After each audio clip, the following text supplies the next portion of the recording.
Assalamualaikum. My name is Zainab Fatma and today I am going to teach you about De Moivre's theorem. De Moivre's theorem है कि cos theta plus minus iota sine theta की power n हो तो उसकी जो power होती है उसके एंगल से मल्टीप्लाई हो जाती है। इधर मैं आपको दो केसेस से यही बात समझाऊंगी कि अगर पावर होल नंबर में हो या फ्रैक्शन में हो तो हम इसको कैसे सॉल्व कर सकते हैं। जैसे कि यहाँ क्वेश्चन नंबर 1 गिवन है √3 plus iota upon √3 minus iota की whole power 6 is an whole number. तो हम इसको कैसे सॉल्व करेंगे, हमने सिंपल यहाँ कॉन्जुगेट लिया उसका एंड देन मैंने यहाँ सारे सिंपल बेसिक स्टेप्स को एक्सप्लेन किया है कि हमने कैसे उसको मल्टीप्लाई किया। उसके बाद फार्मूलाज लगाए, आयोटा स्क्वायर -1 के इक्वल है तो जहाँ जहाँ आयोटा स्क्वायर आया था उधर हमने -1 कर दिया। जब हमने उनको सॉल्व किया, यहाँ हमने कॉमन लिया है सेकंड स्टेप में और फिर उसके बाद कटिंग की, जहाँ कटिंग हो रही थी और उसको सिंप्लीफाई किया। हमने ये सब कुछ इसलिए किया ताकि हम इसको एक सिंपल नंबर में, एक सिंपल फ्रैक्शन में चेंज कर सकें। अब हमारे पास एक रियल पार्ट और एक इमेजिनरी पार्ट इजीली सेपरेट हो सकते हैं। रियल पार्ट इसमें 1/2 होगा और इमेजिनरी पार्ट √3/2 होगा।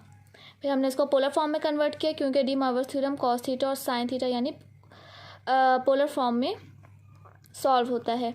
पोलर फॉर्म का फॉर्मूला बताया है कि x² + y², यहाँ जो x है वो रियल पार्ट है और जो y है वो इमेजिनरी पार्ट को रिप्रेजेंट करता है। फिर हमने सिंपल सॉल्व किया है, वैल्यूज़ को पुट किया है और यहाँ ये सॉल्व करके हमारे पास r की वैल्यू भी आ गई है और थीटा की वैल्यू भी आ गई है।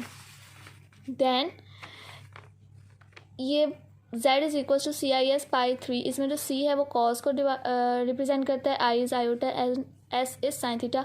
Well the actual formula is r CIS/थीटा, लेकिन हमारे पास r1 था तो हमने इसको यहाँ नहीं लिखा। फिर हमने यहाँ पावर डाल दी है कि जो कि असल क्वेश्चन था। हमने इसको पावर के बगैर सॉल्व किया फॉर आवर सिंप्लीफिकेशन। पावर डाली, डी मोइवरेस थ्योरम लगाया, पावर को हमने एंगल के साथ मल्टीप्लाई किया है और यूँ Z6 का आंसर 1 आया है। ये केस 2 डी मोइवरेस थ्योरम ही का केस 2 है फॉर एप्लीकेशन 1। इसमें मैंने क्वेश्चन टाइप भी बता दिया कि ज़्यादातर एग्ज़ाम्स में या टेस्ट्स में ये किस तरह आता है। इसकी क्वेश्चन टाइप मोस्टली होती है फाइंड ऑल द रूट्स। मैं फर्स्ट केस की क्वेश्चन टाइप आपको बताना भूल गई और वो आती है कि कॉम्प्लेक्स नंबर्स को होल पावर में कैसे सॉल्व कर सकते हैं। ठीक है, तो ये क्वेश्चन गिवन है, उसके बाद हमने इसको सॉल्व किया। ये सिंपल सॉल्यूशन है, जैसे जैसे मैंने आपको पहले एक्सप्लेन किया कि x यहाँ रियल पार्ट है, जहाँ 1 is real part and minus के साथ जो इसका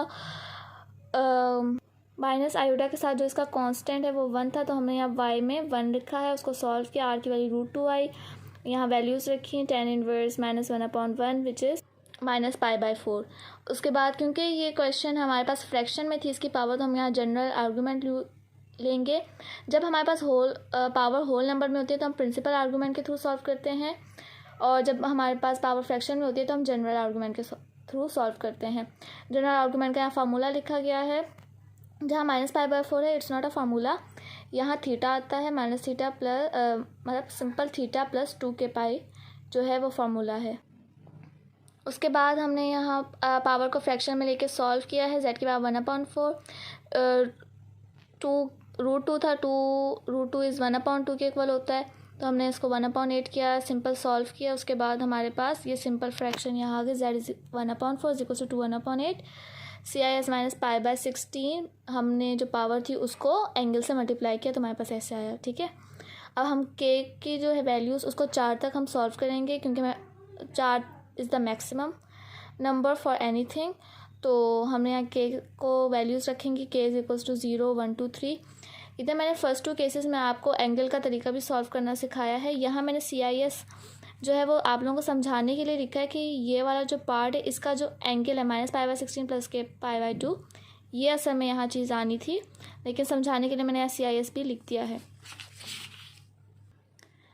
k की वैल्यू 0 थी तो एंगल जो है हमारे पास -π/16 और यूँ हुआ और फिर हमने इसमें सिंपल हमने 2 की पावर 1/8 को cos -π/16 से पहले मल्टीप्लाई किया एंड देन हमने 2 की पावर 1/8 को साइन -π/16 की पावर से मल्टीप्लाई किया तो हमारे पास Z1 का मतलब इस क्वेश्चन का एक रूट आ गया। फिर हमने k की पावर 1 रखी है, उसको इस हिसाब से सॉल्व किया। तो उसके बाद मैंने यहाँ k इज इक्वल्स टू 2 रखा और एंगल 15π/16 आया, उसको सिंपल यहाँ कैलकुलेशंस हैं. तो that's it. Thank you for watching my video.